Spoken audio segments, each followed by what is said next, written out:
बिल्कुल, आज रियासती वज़ीर बराए तिब्बी तालीम सेहत सकीना इत्तू साहिबा ने साउथ कश्मीर का ख़ुसूसी दौरा किया और जहाँ वो फतेहपुरा गोंड पहुँची, वहाँ पे हेल्थ सेक्टर को आज एक को रूह बख्शी, वही आज वो ब्रिंटिया चबल पहुँची और यहाँ पे भी एक न्यू टाइप PHC सेंटर के इनॉग्रेशन अमल में लाई। बिल्कुल हमारे साथ मौजूद है सकीना इत्तू साहिबा, इनसे जानना चाहिए मुख्तसर, क्योंकि मैं बता दूँ सुबह से काफ़ी थकी हुई है, टायर्डनेस इनके चेहरे पे, लेकिन कहीं ना कहीं हमें भी मौका मिलेगा बात करने का।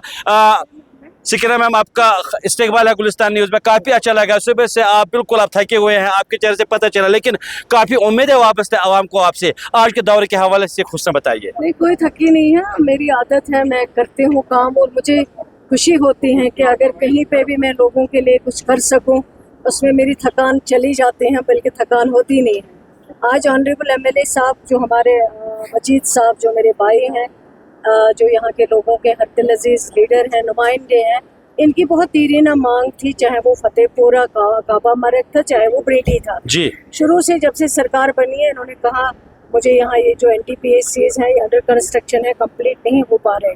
हमने कोशिश की इनको कंप्लीशन पीरियड जो है वो जल्दी हो जाए और अल्लाह का शुक्र है डिपार्टमेंट ने इस पे काम किया है। आज हमने ये यहाँ पे आके लोगों के हवाले किए हैं, इनाग्रेशन हुआ है बाज़ाब्ता, और मुझे यकीन है कि जो लोगों के काम इक्विपमेंट्स आए वो यहाँ दे पाए। इसी तरह आरवनी में भी डिमांड थी, वहाँ के जो ऑनरेबल MLA साहब हमारे हैं, मीरी साहब, उनकी भी बहुत दीरीना मांग थी, वो कई परसों से वो पड़ी हुई थी उनकी डिमांड। वहाँ पे भी आज हमने उनका इनाग्रेशन उस बिल्डिंग का किया और लोगों के हवाले किए। हमारा मकसद है इस सरकार का कि लोगों के लिए बेहतर हेल्थ फैसिलिटी हो, लोगों के लिए बेहतर एजुकेशन मिल सके, लोगों के लिए बेहतर रोड सेक्टर मिल सके। इस सरकार की कोशिश यही है। हमारे कायद जनाब उमर अब्दुल्ला साहब इस पे दिन रात काम करते हैं, उन्होंने हेल्थ सेक्टर को सबसे ज़्यादा तवज्जो दिया, सबसे ज़्यादा पैसे दिए, और आज अल्लाह का शुक्र है कि हम कुछ अचीव कर पाए, चाहे वो इंफ्रास्ट्रक्चर हो, चाहे वो इक्विपमेंट्स की बात हो, कैथ लैब हो, MRI हो, लाइनैक हो, CT स्कैन हो, एक्सरे प्लांट हो। आज आप देखेंगे तो हमने काम किया है और हमने हॉस्पिटल्स में भिजवाया है जहाँ तक डिमांड है, और हमने लोगों को, डॉक्टर्स को अकाउंटेबल बनाया है जी। कि वो लोगों के लिए है, उनको लोगों का इलाज करना है। लोग अगर अल्लाह ताला के बाद किसी पे यकीन करते हैं वो डॉक्टर्स पे करते हैं। पेशेंट को लगता है कि अल्लाह ताला से दुआ मांगता है कि मुझे बीमारी में शफात मिल जाए, लेकिन उसके बाद डॉक्टर पे यकीन करता है, डॉक्टर के पास जाऊंगा ट्रीटमेंट मिलेगा। इसमें हम काफ़ी हद तक जो है काफ़ी चीज़ें हमने अचीव की हैं, लेकिन इंशाल्लाह आगे जाके भी बहुत काम करना है। आने वाले वक्त में जिन महकमे जात की आप अल्हम्दुलिल्लाह बागडोर संभाल रही है, उनको मजीद मुस्तकम बनाने के लिए कौन कौन जगह उठा रहे हैं?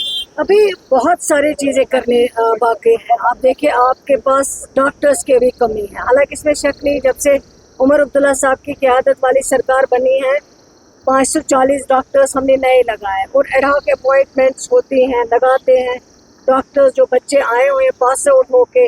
उसी के तरह हमने एडिशनल MBBS सीट्स लाए हैं। ये बहुत बड़ी अचीवमेंट है इस सरकार की। जब ये सरकार बनी और उमर अब्दुल्ला साहब के पास कई हमारे बच्चे गए कि MBBS की सीटें कम होती, हमें बाहर जाना पड़ता है, हमने यूनियन गवर्नमेंट को लिखा है, उन्होंने सारी GMCs की सीटें बढ़ा दी। इसी तरह उसमें उन्होंने हमारी मदद की, और अब आइंदा से आपके जो डॉक्टरी के लिए बच्चे MBBS करके चले जाते थे वहाँ पे सिलेक्शन के लिए MBBS स्टूडेंट, अब उसमें काफ़ी ज़्यादा इजाफा हो गया है। ये बहुत बड़ी, और आगे भी हम इस पे काम करेंगे ताकि पेशेंट केयर में ज़्यादा से ज़्यादा अच्छा केयर मिल सके, इक्विपमेंट्स अवेलेबल हो, चलाने वाला डॉक्टर अवेलेबल हो, जहाँ पेशेंट जाए वो इंफ्रास्ट्रक्चर अच्छा हो, जब पेशेंट जाए वो अपने आप को कंफर्टेबल। बहुत बहुत शुक्रिया मैम।